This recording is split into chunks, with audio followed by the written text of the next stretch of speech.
What is going on, people of the internet? Ryan Baggott here, and you are on the third episode of the ChatBot Podcast. And man, we've been busy, and it is another amazing day to be in message marketing. Am I right? It's another amazing day to be here watching this brand new, ever-changing podcast. And most of all, it's a great day because we have a legend, ladies and gentlemen, joining us today. The legendary, one and only, Rupert. And let's bring him on. Hey, what is going on, Rupert? Hey, Ryan, you okay? How you doing? I'm excellent, man. I'm better now that you're here because, like you always have this entire year, you're solving problems, right? And you're solving the problem of needing a rock star guest. I'm glad you're here, my friend. Thank you. Yes, solving problems most days. Most days I can. Totally. So for those watching, and we know that there will be people from all over the world watching this episode, specifically because of you. Tell me and the audience a little bit about yourself, my friend. My name's Rupert Samuel, as Ryan's already told you. I'm in charge of a platform called Walletly, a platform called Bot, which is something brand new launching this week. So nobody really knows about that, but I'm sure everyone's going to love it. And a One Club. And these platforms are made to help bot builders, retailers, and agencies predominantly. And I don't know, over the last 3 years, I guess, I've been grinding away on chat marketing and how that's going to impact the world, and how can we essentially solve some problems with chat marketing today, and where and how can we solve some problems for tomorrow. Totally, I guess. And you are a great problem solver, man, like I mentioned earlier. And I appreciate all the help that you've provided me throughout the year, and I think maybe even a little bit of last year. But for those that don't know what a bot is, let me get you up to speed. What Rupert's doing and what I'm doing and what there's a handful of people out there doing is we're creating systems that are automatic, which means anything from your customer needs a question answered instantly at 1:30 a.m. and your staff's sleeping as they should be, or they needed to, a business needs to carry out very advanced functions, like, for example, tracking spend, tracking customer loyalty. And this guy, Rupert, has literally invented systems for that.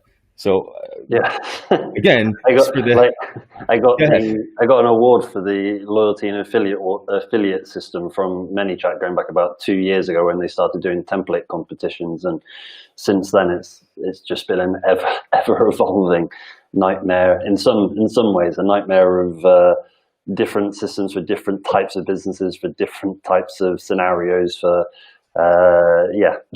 all sorts of things. But loyalty and affiliate and coupons and things around retail or local marketing in some way is particularly what I specialize in. But I think that comes down to predominantly where I started about 10 years ago. That kind of brings me into retail marketing, or local brick and mortar, effectively. Well, yeah, you want to talk about the past? I think that I'll go ahead and say, when I first kind of started getting serious with ManyChat, because that's where I started, you were one of those people that I would like to call the chat gangsters. This guy, I mean, he just no.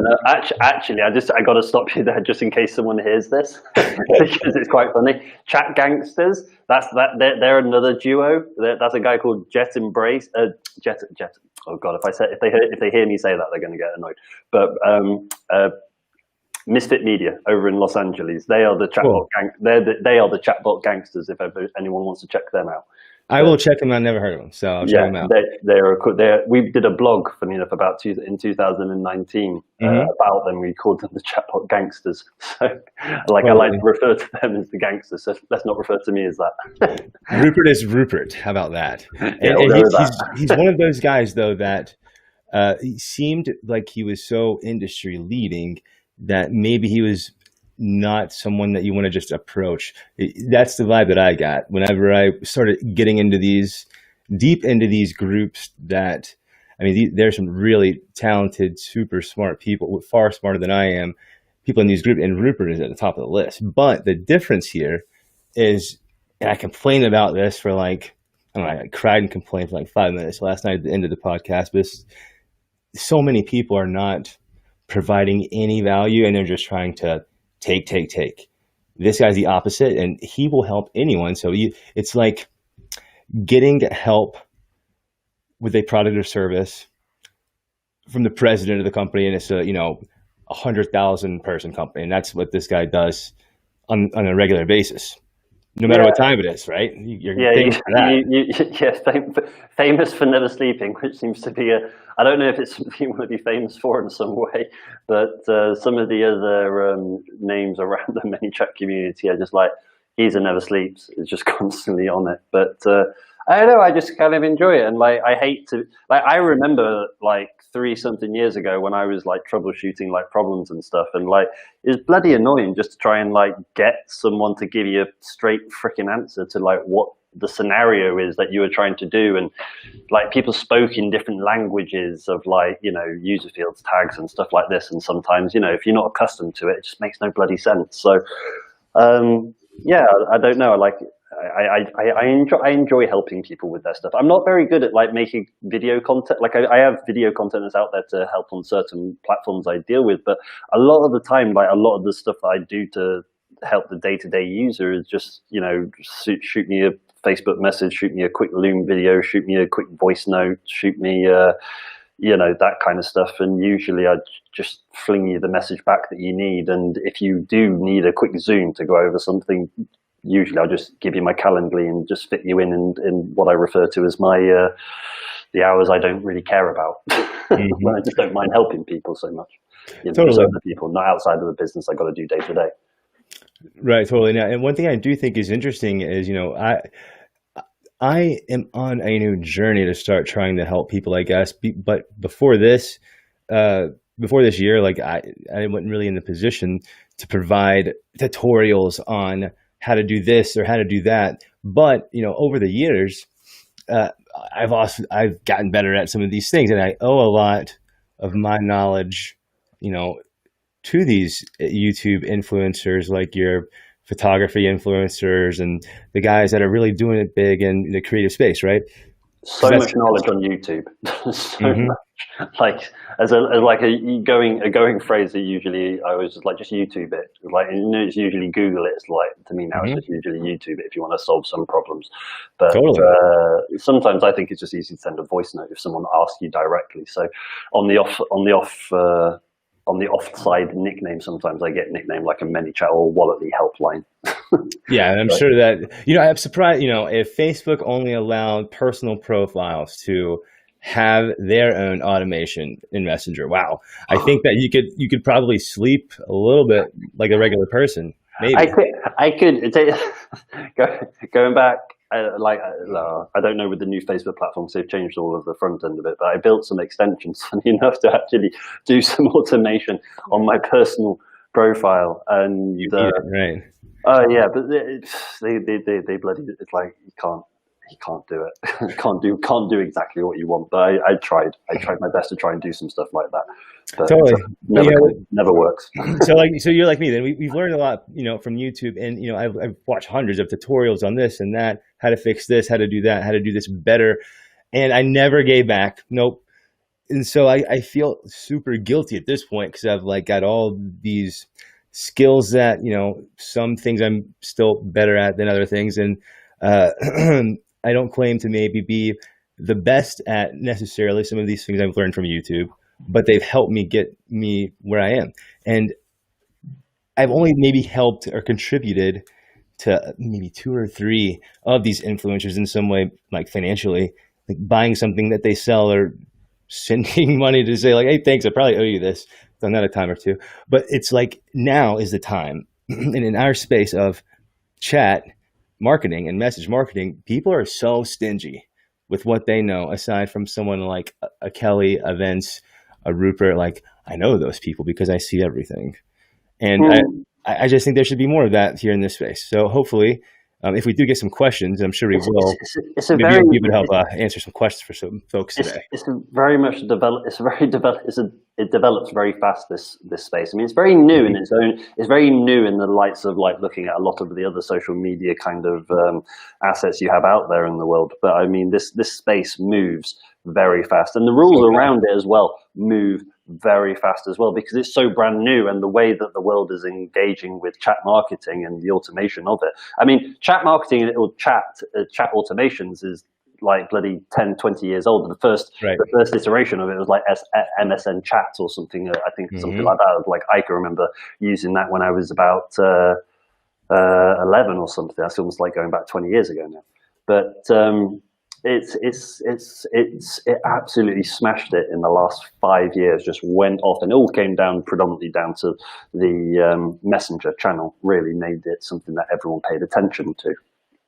But rules around it have constantly been evolving. What you can do with it, constantly evolving, and there are a bunch of nerdy nutters, maybe like myself, who are constantly trying to either make things more simple or more complicated, depending how the way you might look at it in some way. So it's a great space to be in. But it is difficult to kind of keep up with everything, I guess, in some way as well. I could not agree with you more, man. And I like how you said that. It all did come down to Messenger, and it did come down to the evolution of Messenger and the technology, for me, that ran the automation in the first place. For example, I know you from the ManyChat, specifically the ManyChat community.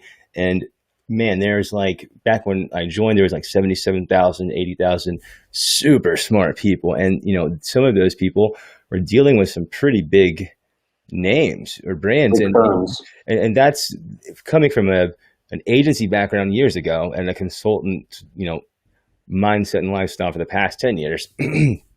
I've seen both of the mom and pop success stories and the huge brands, and seeing the message marketing space so early, and that's where I feel like we are. I feel like what we're doing in message marketing and chat and this kind of automation is we are the original people that started building websites when websites became a thing. Shopify sites going back about 8-9 years ago. I'm guilty. Exactly. That's predominantly where I actually started my digital trend and actually swap over from my brick and mortar trend, to be honest with you, in Shopify. Like first major Shopify site I got a hands on did very, very well, and it's ever since then I've never really looked back at brick and mortar retail myself, to be honest with you. and why is that? Obviously it was successful. Was it just that specific idea, or was it you just saw the potential and I don't really need an office maybe with a bunch of people that could do maybe the thing from home? Is that where you're going with it? No. So it's funny talking about like 8-9 years ago, taking on the website, Shopify, stuff like this. I mean, the first site I ever got onto with Shopify was a very simple idea of me and a friend wanted to supply university essentials to people who'd move into university. So like, your pillow, your duvet, your sheets, your knives and forks, all the saucepans, all that crap, your bath. Basically, we sold them in rooms, packs of rooms. So it's like your kitchen room, your bedroom, your bathroom, and then pencils and paper and all that study crap.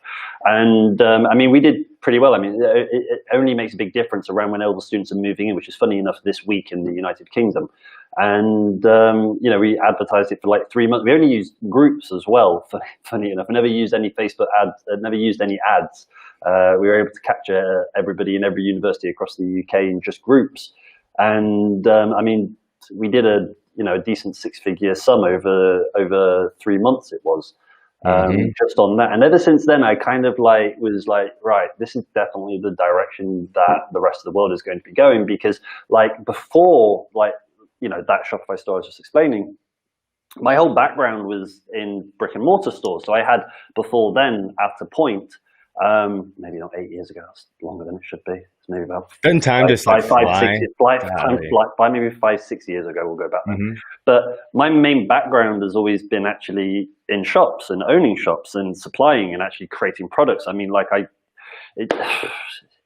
it was 8 years ago, actually, thinking about it properly.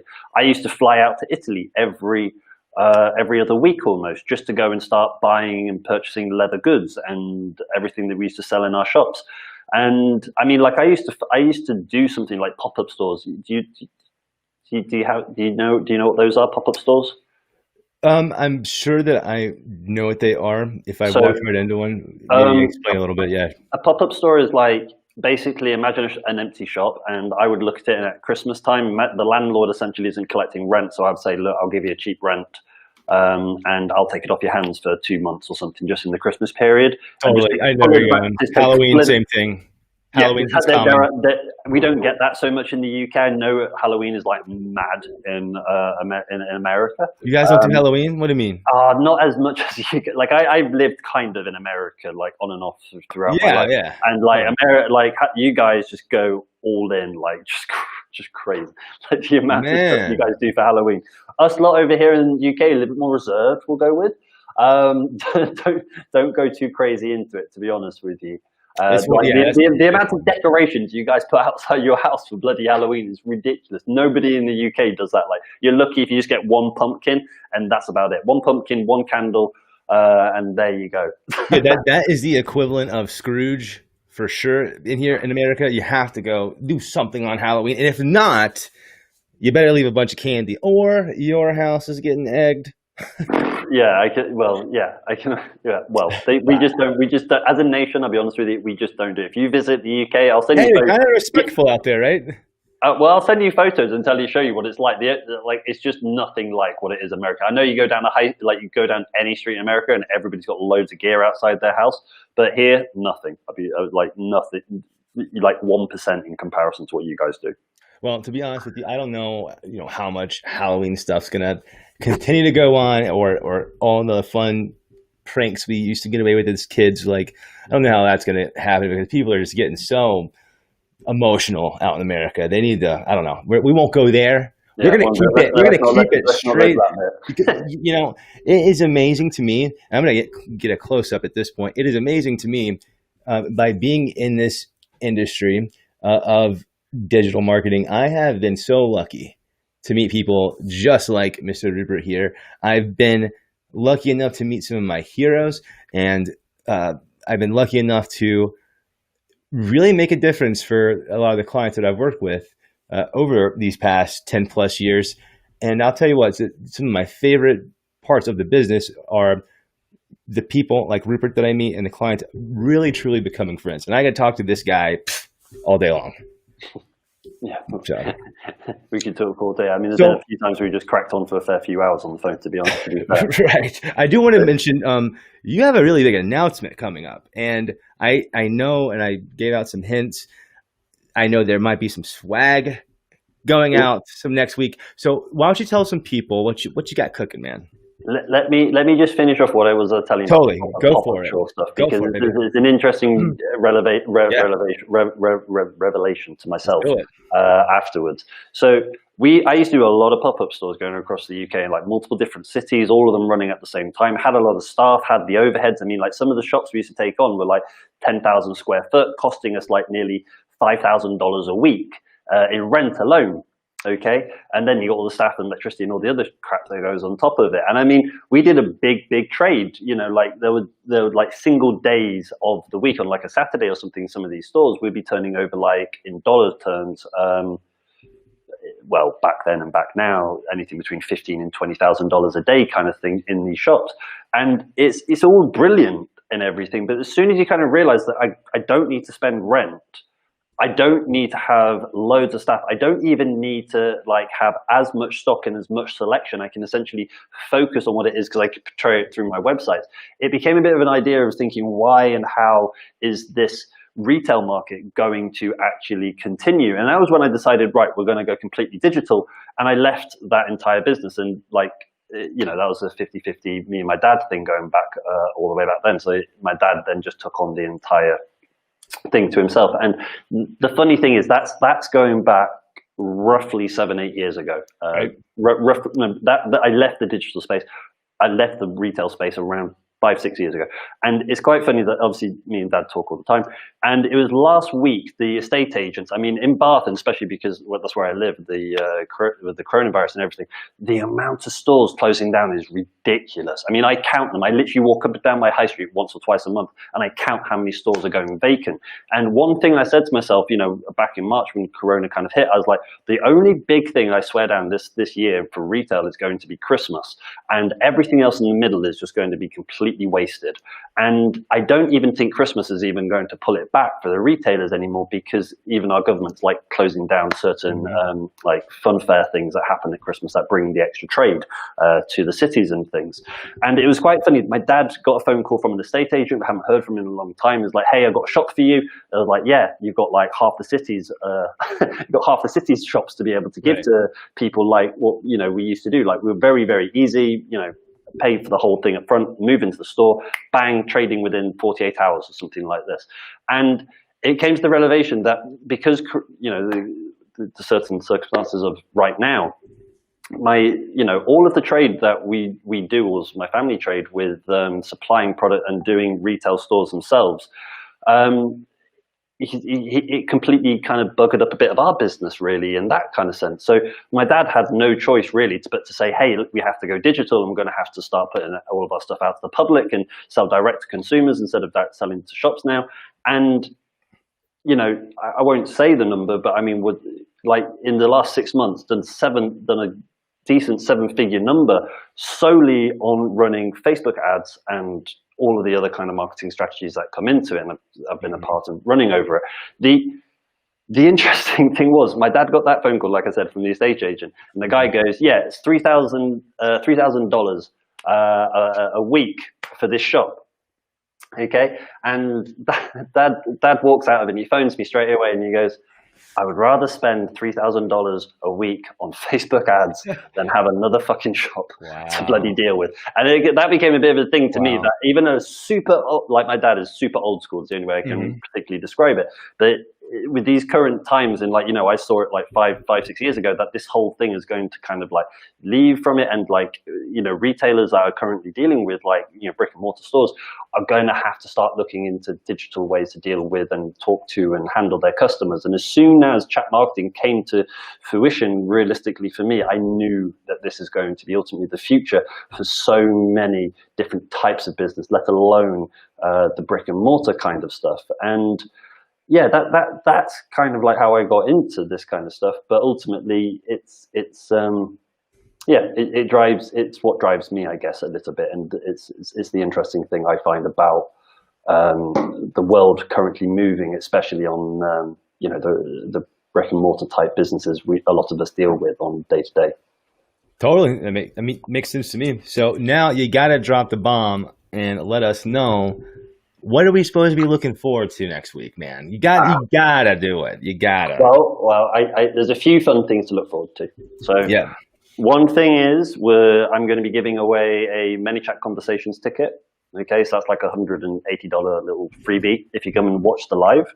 In the live, I'm going to be talking to you about my super tool for ManyChat. Mm-hmm. It's the first super tool, as far as I would say super tool, super tool. It's the first super tool that I could say for ManyChat. And I don't want to give everything away, okay? But the reason this became real is back in 2019 when I went to the Conversations conference back there. I spoke to a lot of bloody people about a lot of stuff, and ultimately realized that there's some very small problems that could be fixed for people. And there's some very big problems that could be fixed for people. And, small problems, let's just say they're free stuff that I like to give to people because it just makes people's life easier. And like, hell, if everything was a paid service in the world, then I don't think the human race would get very far, to be honest with you. Right. So, I feel like everyone's going to give some free info or some free assets to people to kind of like help everybody, get along. So Bot Tools is pretty much what it sounds like. Tools is a big asset pack of tools that is free for every ManyChat account. Okay, I'm not going to tell you all of them of what there are, but there's 20 of them. Okay, and some of them are things that every ManyChat user should have. Some of them, like every ManyChat user should have this tool set inside of their ManyChat account. And then the rest of bot tools includes, like some hints, courses from some of the experts around ManyChat. Okay, there's a little platform that we've made for interconnecting and interlinking with other bot builders and agencies and awesome. People upon this. So hopefully we get a bit of connectivity out of it, and hopefully some of the people that create their accounts there will be able to actually gain some clientele and get some revenue out of being part of this community. I think that's a win. That's a huge win. Yeah, I think it's nice. It's just something kind of like everyone can kind of like have their own little space to be able to talk to, represent themselves how they would like to represent themselves, and kind of go from there. The big thing about bot tools is that one of the major problems I kind of found with the chat marketing space, and because it's so new and it's very, very much, like we were saying earlier, is that a lot of people are using external software to also bring into ManyChat. Like, they might have 5 or 6 other things, like you've got Zapier, you might have Google Sheets, you might have Calendly, you might have Data Studio, you might have webinar stuff. There's a mile long list of stuff. And a lot of them are workworkarounds, right? Like they're not perfect solutions, which has been my big thing all year, but I digress. Please continue. that is the thing. A lot of it is workaround stuff where it's not exactly straightforward, and it's not exactly made for the ManyChat platform. So the big thing behind bot tools is that there's about 8 to 11 softwares that we've replicated, okay, and made all in one package. So there's a toolbox which is like 23 little tools that you can use and crack on with, and then there's this big bunch of big software that we've miniaturized and placed directly into ManyChat, long story short. And instead of you having to think, oh God, I need that one and this one and this one, you just get access to all of them. So awesome. You're no longer needing to think about so much about workarounds. You're actually just plug in and play. And everything, I'll be honest with this, I think this is the one main thing this is the one main thing of why it's taken quite long to get to this finishing line, is that there is no code involved. There is absolutely no complexity. Everything is either copy and paste or click and select, and that's it. There is nothing else than that for everything that you do. I mean, if it could be done simpler, that was what we did. Okay, and if it wasn't simple enough, we did it again until we got it simpler, because we wanted to make sure that this could be accessible for every single person. It may be that you're a ManyChat pro or a ManyChat noob or a business owner has no bloody idea about what's going on inside the tech side of the space. You should be able to crack on with this, and that's the vision of what bot tools essentially is going to be. So I'm not going to tell you what softwares they are, but I'm telling you what kind of numbers of things that we're looking at. And then, there's some more exciting stuff that we're prepping for the next 2 months as well to come with it. But again, we'll leave that for surprises. That is huge news. And I have an idea of several things that you could be doing with that tool, and my mind's blown. And I'm definitely going to be using that. I have some of my largest clients hooked in with ManyChat. I think that in so many cases, it's the right solution. And now that you're bringing tools that would make it to where I don't need 40 other plugins and 16 other logins and another freaking key, I'm so tired of all these keys, man. Yeah, that's kind of the one thing. You're only going to need one key, effectively. Perfect. That's music to my ears. I love that. That's kind of the end goal, ultimately. One key, one plugin, and off you go. It's like ManyChat. I mean, like for those who are listening, I mean, ManyChat right now is like talking a little bit about what they're currently doing in like the bits and bobs that I know of. I mean, they have their app store, which is coming. Okay, it's a coming feature. We talked about that last night. Yep, he's got 3 apps on the freaking store. He's a genius. Which one's that? Vince. VG Wicker. VG. Everyone knows. Yeah, I've spoken to plenty of those. Vince, I told you, VG's got to be a part of the identity, man. Come on, Vince. I know you're watching this. Sorry.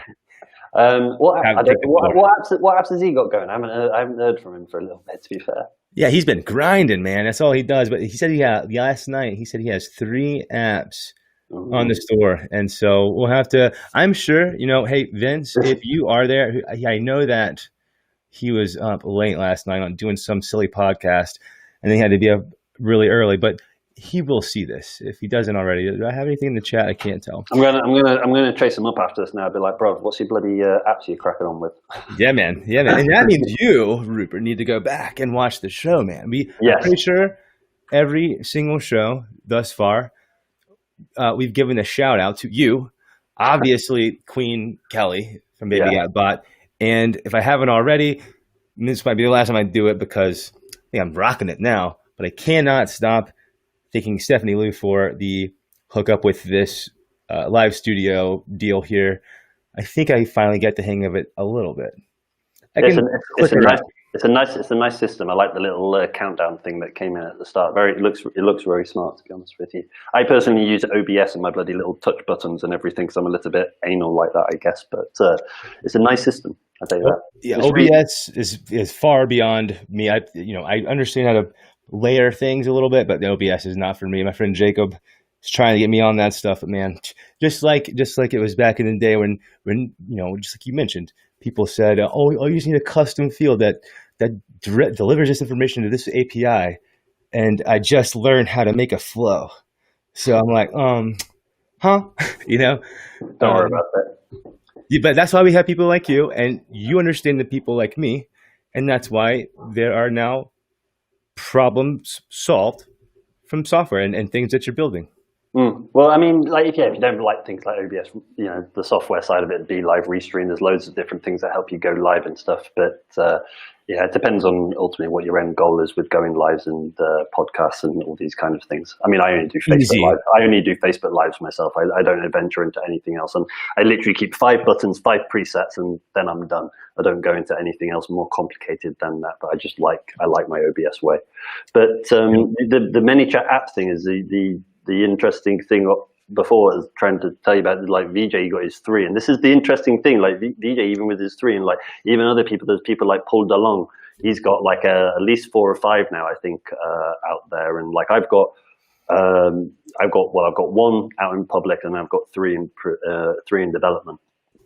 But these apps, I mean, this is something for anybody on the ManyChat side trying to think to yourself, like, why should I be using ManyChat? Then there's lots of other platforms in its own way out there. But my personal perspective on these apps is it's going to blow up and go sideways for ManyChat, because people like myself, people like VJ, people like Paul, people like all these kind of developer people who do like to solve problems, and sometimes they'll ask for a little payment in the sense of doing what they did for the problem they solved.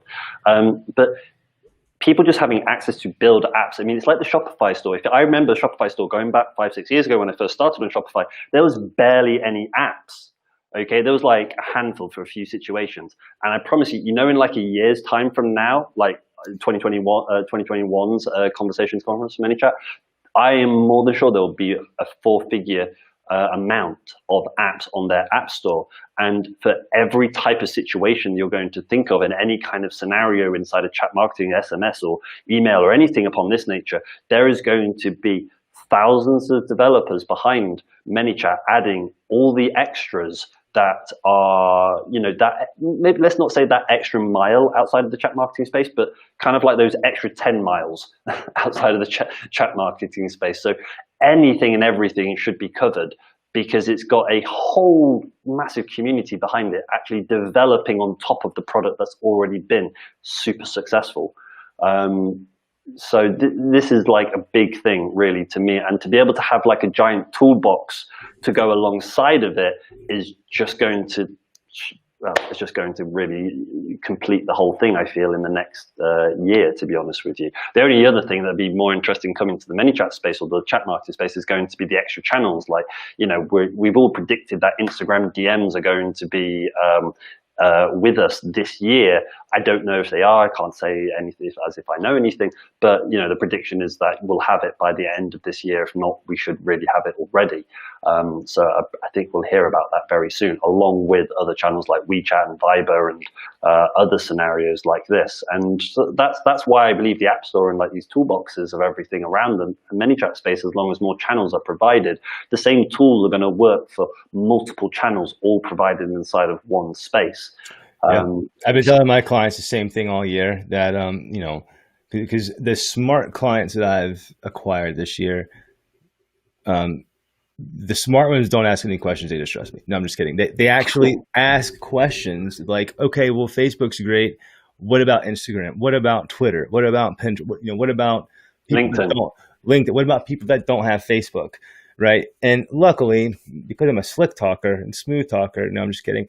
Luckily, because I understand, I've had all of these problems that they're going to ask me about. So I have to have had a solution. And the only one theoretically in practice that I found this year was, well, what if someone doesn't have Facebook or Messenger, right? And I'm like, oh, well, they're not in your loyalty club. Sorry. But recently I came out with my own platform, and the solution there is SMS, because that is the one common denominator that everyone will have, no matter what kind of phone that they have. As long as they have a phone, they will have SMS of some capability. So that's, kind of my solution when a messenger automation wouldn't work, for example. But again, I'm so niche, I don't really help people outside of the restaurant industry, and I'm going to own that space. So people like you, the fact that you're able to make not just one thing, but multiple things or multiple apps to make it explode is super exciting. Well, it's one app to multiple channels. That's what it's like. Right. It's like there's so many channels. Like some of the channels we haven't, like one of the most favorite channels I have not even mentioned, which I'm like mind boggled why I didn't say it, is mobile wallet, of course. Yeah, that's kind of a big one, right? Well, yeah, that's kind of a big one. I'm pretty invested into that. And like, I mean, the fun prediction about it is, after like looking at all of the stats and everything, is like mobile wallet will surpass as a payment gateway for consumers, surpass cash and credit cards in the next 5 years, just based off of the simplicity of how consumers would rather spend money on their phone rather than spend money with cards. And I mean, you can spend more money directly with your mobile wallet than you can with your card. So I mean, like, I can't even remember the last time I went ahead, got my wallet out, went and actually physically got my card, and then used that to pay for something instead of actually just picking up my phone and tapping that against the terminal. And it's more about, like how you said about your clients. Like a lot of them might say, oh, like SMS, or like I don't have this, what happens if I don't have Messenger, so on and so forth.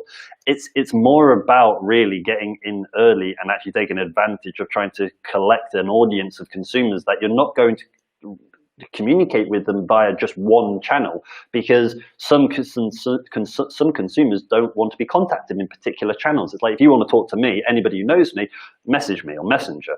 Don't SMS me. Do not WhatsApp me. Definitely do not bloody email me. Whatever you do. And it's all about preference. I want to hit that, because you made such a good point. Real life today had a very important meeting lined up. And it was like it's a reoccurring thing. So I was expected to be there, and they're expected to be there, blah, blah, blah.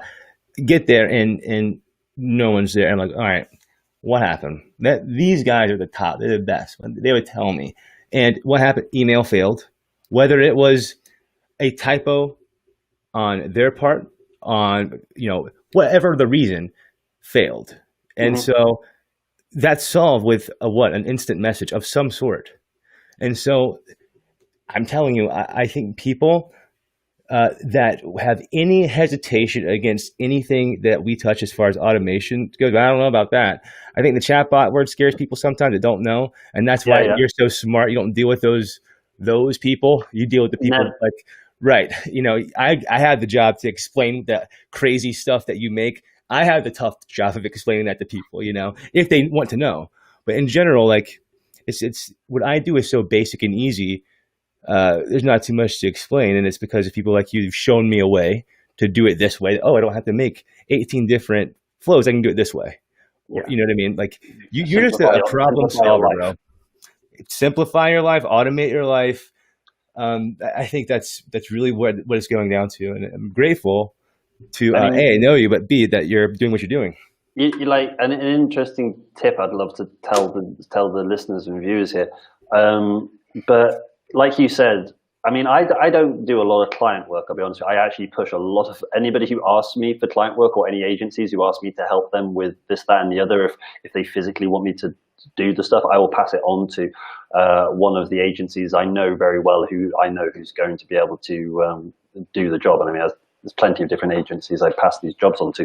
But the one thing you're never going to have to do not ever use the word chatbot if you're ever talking to a business owner, because at that point you'll completely lose the actual thing of what it is, because they're going to be more interested in understanding what is a chatbot, how does a chatbot work, and then you'll usually scare them with the complexity of, it's not even complex, but I mean, they'll find it complex, and you'll scare them off, personally. Right, totally. Like the only thing, if you're ever thinking like, what is the best way to describe a chatbot to somebody?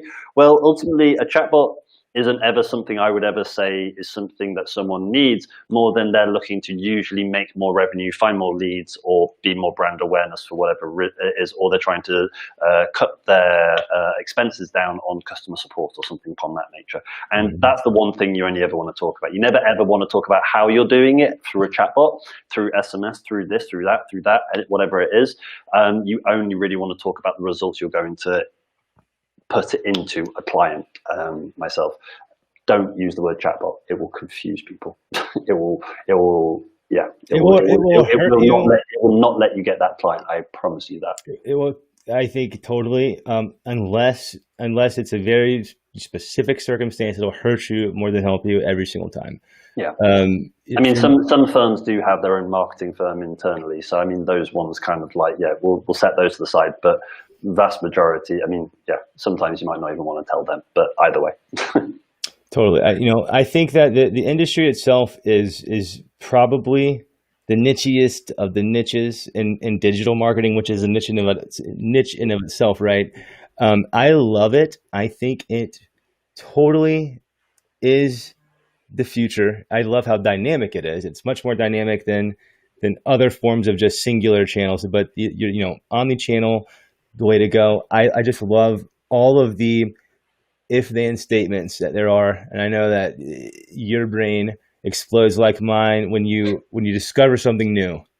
Let me ask you, this is going to be something great. And I think I might even use some of your answers in a quiz and some automation that I make. But I want to know, which of your platforms, which one did you make first? Even the ones that you sent me, tell me, which one did you make first? Your first one, your first big one that people know and love. Was it? You tell me. Because you've got so many, isn't that crazy? You have to decide which one was first. Well, which one was first and which one resonates better with people, I think, is maybe a different way of looking at it. First, I think the first thing that everyone would have known me for was what was referred to as loyalty card bot, which is no longer continuing, which was a huge template. I think it was like 130 flows big with 60 something rules and God knows what else in there. And that's what got me that second place thingamajiggy on the ManyChat competition. And that's when a lot of people were like, yeah, if you win that competition, then like you seriously know what the hell's going on. And I mean, a shout out to Ryan Hassick right now, who got first place. And me and him have quite a lot of banter on the first and second podium malarkey. But big shout out to Ryan as well. He's a big chatbot chat head. And I mean, first platform would definitely go down as Walletly, I think, and my involvement there. Then afterwards it'd have to be A1, and then it'd have to be Bottles, I guess. But there's other things I did the extensions for Chrome, which help you automate a handful of things around social media in certain ways, and they were very clever and they were very helpful to a lot of people. But I think a lot of the world isn't really ready for Chrome extension, not as much. I mean, yeah, I don't think everyone really understood how helpful Chrome extensions could be. But I think that's when you look back at what a QR code is today, right? Which you and I know, the QR code 2.0, it's already here. NFC, baby. QR code's a dinosaur poo. Right, but they're still like they've gotten revived. You can't. Yeah, they've got a massive revival around the world because of everything that's currently going on. But if they are still the bread and butter of most consumers, of opting consumers in from an offline position to an online position, in 2021, I'll eat my hat. Okay, because some of the cool things happening with iOS 14 and NFC. Is definitely going to change a lot of how people are going to work in offline position, and that's like I said, like all of my background goes around to brick and mortar business. That's what I used to own. My dad, like I said, he used to have about 40 shops across the country at one point when he was younger, and NFC is definitely the future for opting consumers in from an offline to an online position, and it's only going to get easier and better. We only need two more years, and then my prediction or estimations, I should say, is 95% of consumers will have a phone with native NFC. I'm telling you, this stuff right here, guys. What y'all know about it? NFC. This is the fancy kind right here that Rupert makes. The fancy kind, right? Let me go and get my bits. Yeah, you go right ahead. I'm gonna explain. Keep on going. Then you got these you can get from Amazon, right? And this is what, I guess this is kind of what got me. People started understanding that, oh man, this dude's serious.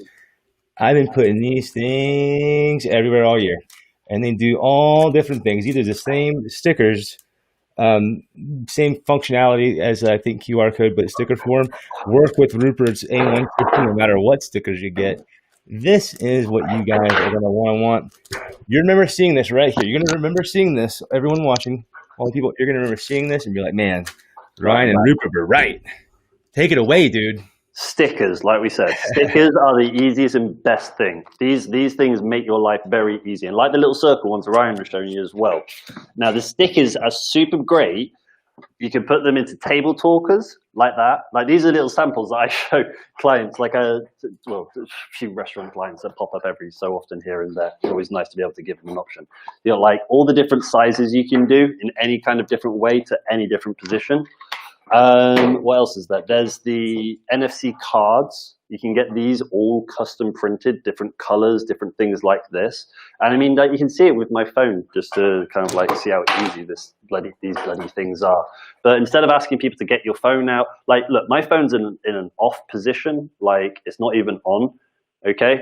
And all I got to do is just rub this onto the back of it, or imagine if I'm putting it on the back and then it turns on. You can just see there the notification comes on. You'll see here on my phone, if I put this on the back, my phone does a little flash because that's how I know if things are working. And that's all it takes just to opt somebody in. But I mean, with these cards, I had he's a friend of mine, to be fair. He owns 4 restaurants in our town. And he got his, the same thing that we print on these stickers. He got the exact same thing printed onto cards because he had the stickers, put them in his outside part. They didn't exactly work inside of the restaurant. Had this lovely stuff printed onto the front there, all custom done with the little logos, and it just works so easy. The whole thing. I mean, this is something definitely happening in the world to talk about now. And it was quite. I was having the same conversation last night. Funny enough, when you messaged me, and I had a few drinks. I didn't know exactly what was going on then. To be fair, it's all good. It's all good. It's all good.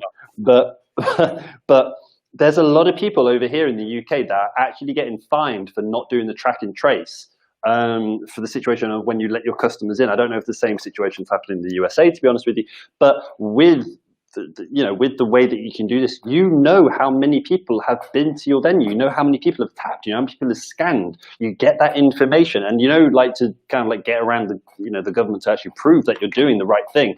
This is so easy to implement, and it actually tells them and makes them realize that that you are implementing the right things. And I mean, NFC products, I got my little box here of stuff.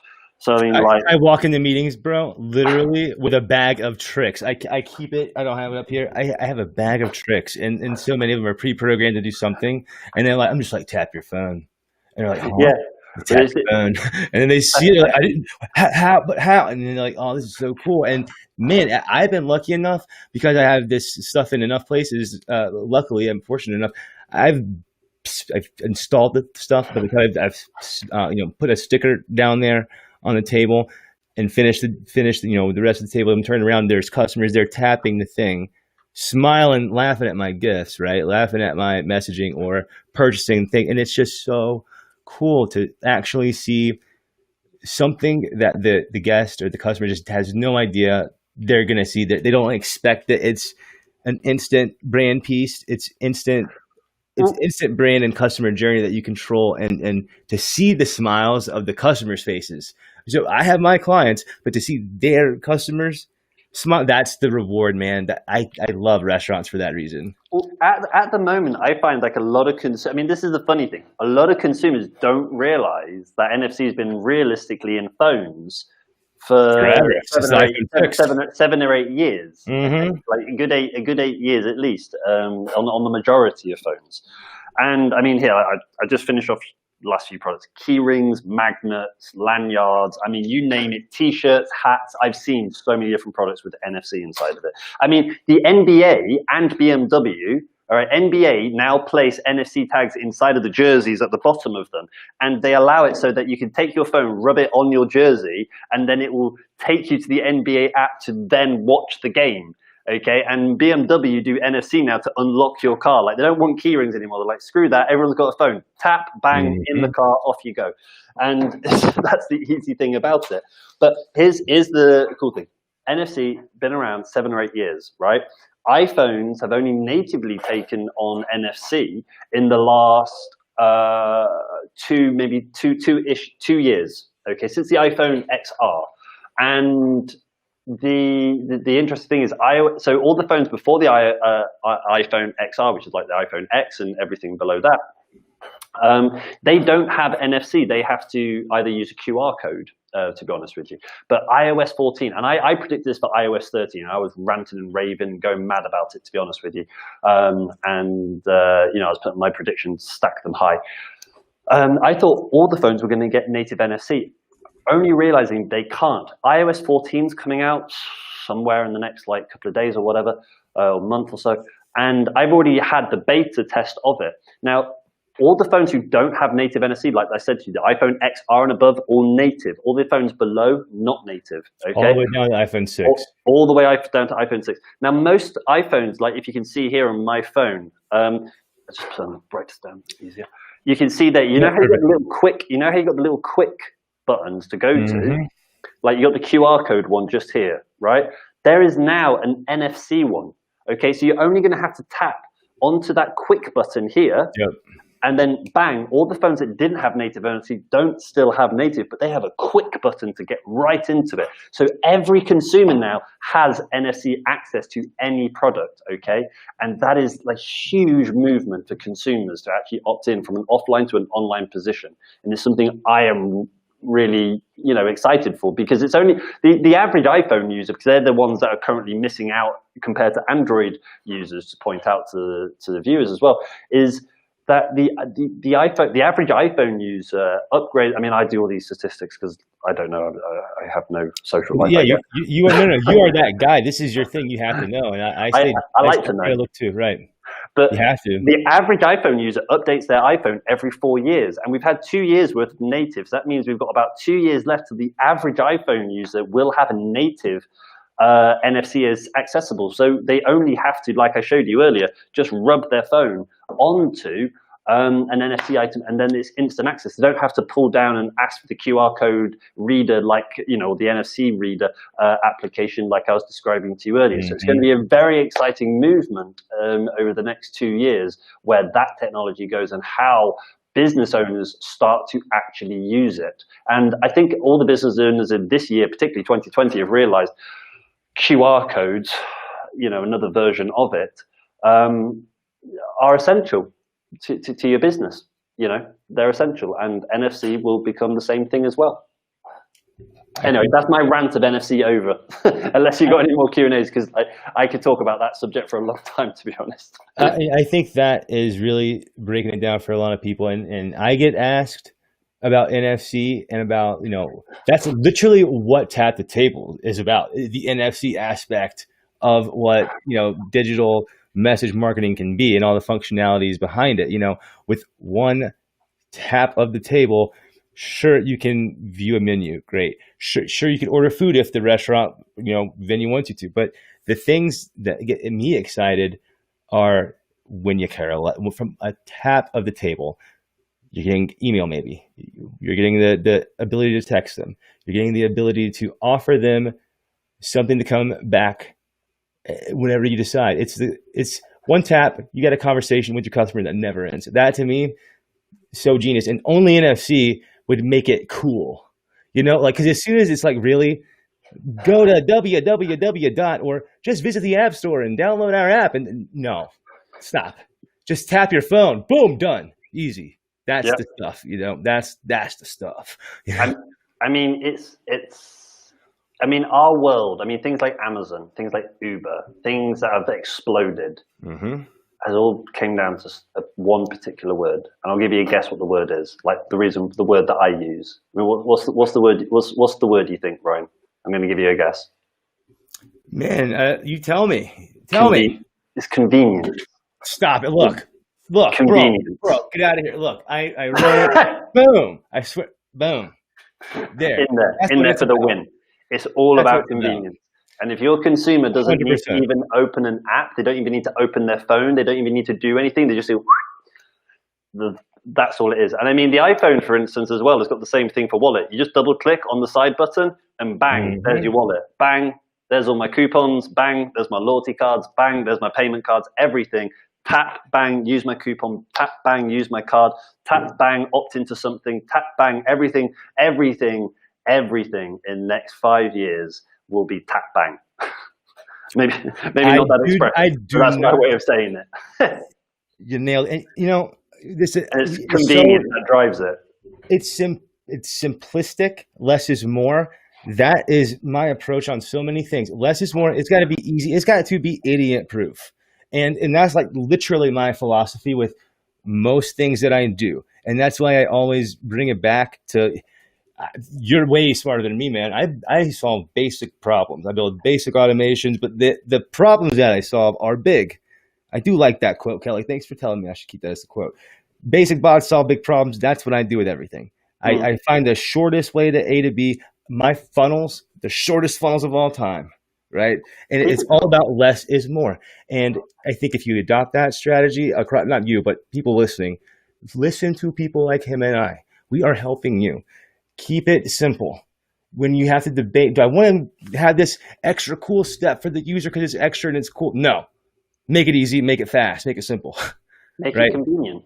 Convenient. Boom, there it is. Make it convenient. I tell you what, you have dropped just bombs today, dude. You are the man. I really, really appreciate you being here. And I hope that, I had to pay a lot of money to get you on in the first place, right? Just kidding. I hope that I can keep. You caught me out. I was like drunk last night, and you were like, "Bro, I got super lucky." Honestly, right? All right, yeah. You promised, Rupert. You never break promises. But literally, I hope that I can have you on this show more often. Yeah, whenever you want to. Whatever you want to chit chat about. See this guy. I like chatting. I got my chair. I got my little space. I'm all sorted. No one's here. Dude, I appreciate everything. And then do you want to remind people, just tuned in at the very tail end of this, that you have a big announcement next week? Yeah, next week, check out my Facebook Live. You'll find me on Facebook, Rupert Samuel. I do a lot of stuff through my personal profile, not so much on pages and bits and bobs like this. If you like ManyChat, heard that he might have some special things possibly for you. Yeah, it's got a free ticket to give away, bottles announcement. If you're a ManyChat user and you're using it and you miss out on this, then without having to be rude, but your loss. blunt. If you're a ManyChat user and you don't see this coming, you don't get onto it early, then I'm pretty sure you're going to be upset and sorry about it, to be fair. But make sure you come check that out. I really appreciate it, and I'm pretty sure that you will enjoy it and find it useful for everything you're doing around the ManyChat space. I will definitely be checking it out myself for sure. I recommend that anyone out there, the people of the internet, if you guys happen to be ManyChat users, definitely check it out. He's so right. He could not be more right. If you can make things simpler, easier, faster, better, more convenient, you should do so. And if you do miss out on tools such as this, I think it's a mistake. I think the big wake-up call I had earlier this year was graduating from only using basic, they call it flows in ManyChat, to graduating to third parties like a Bot Sheets, right? That used Google Sheets plus a little bit of their own thought processes. And I was like, oh my God, when I got to that group, I was like, I found the gangsters. I don't care about that group. That they can the Bot Sheets community, and a big shout out to Michael Brandt and Josh Barkin. But that group has got some of the hardcore ManyChat users inside of there. All of the best, some of the best ones, all of the best ones, I'd have to say, actually, are inside that community. I could not agree with you anymore. And when I got in there, I was like, oh, this is where the real OGs are at. And I am here, and I am scared. And that's when, I saw you, Rupert's there. Cool. You're kind of friends now at this point. Honestly, I don't use Bot Sheets that much myself. I've used it a little bit from here to here, from time to time, but it is an amazing thing to really have accessible to your ManyChat account. And Michael and Josh, they do a great job really helping people to understand it, and the way that Josh really does help you to get it. I mean, it's just, I don't know. I just find it personally quite nice that there is quite a fair few people out there around the ManyChat space that are very, very giving, very, very helpful, very, very wanting to find solutions for problems. And those two are definitely, top in my book as well. Totally. I can say that Michael is a BA. He is awesome, super smart cat. And anything that I ever need, you need to let me know. I got him. And I used to use Bot Sheets. When I first found out about Bot Sheets, I was like, man, this is where it's at. And that opened up my mind to the possibilities. Okay, this is how you work with APIs. This is how you pull and push data. Cool. Now I get it. Now let's run it. Now let's get really serious. And that's where I've been lately. And I'm at a good place right now. But again, if you don't need Bot Sheets, don't use Bot Sheets. If you can use another tool out there that solves the problem, use that tool. And I think that you're going to be solving, I can only imagine, you're going to have to give me a little insider information off the air. I'll sign NDA for you. I think that you probably solved some data problems. Don't worry about it. It's only going to be about 6 more days or something like that. Perfect. Everyone knows. Can't wait. But I'm sure that you're going to solve a lot of problems, make a lot of people happy. And it's awesome. That's what it's about. So again, man, thank you so much to the legend. No worries. I'm glad we can do this. We should do this. We should do another one just after Christmas if you want. 1,000%, man. We'll do one to kick off 2021 if you want. 1,000%. Whenever your schedule allows, because you're the busy guy, I'm in. You just know that whenever you want to do it, I'm in. Awesome. Cool, man. Right. Thank you so much, bro.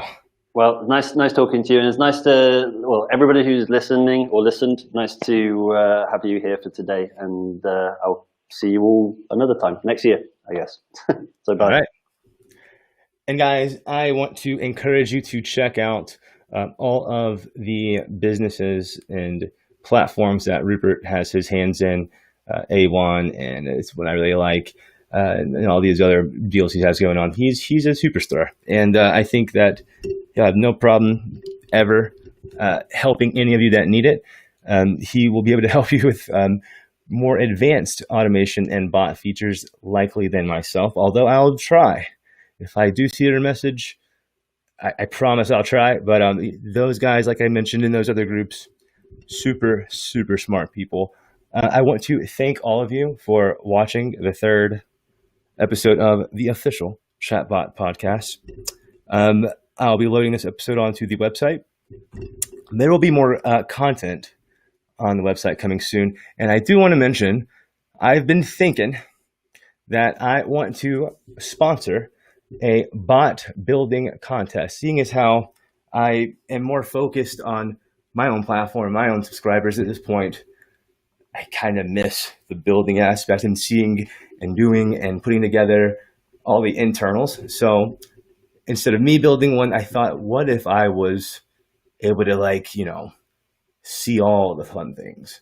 And so I think I'm going to sponsor a bot building contest, do a cash prize, because there's probably around 300-400 super awesome builders in this industry. And I just kind of want to be blown away and to be inspired again and try to top it, obviously. Might take me 2 years, right? But I think that might be fun. If you think you might want to compete, or if you have an idea to spur some friendly community competition, some fun challenges maybe, drop them in the comments below. Again, I sure do appreciate it. If you would like to be a guest on the chatbotpodcast.com, please drop a link down below, or tap the link that I provide, leave a comment, or DM me. Thanks, guys. Peace.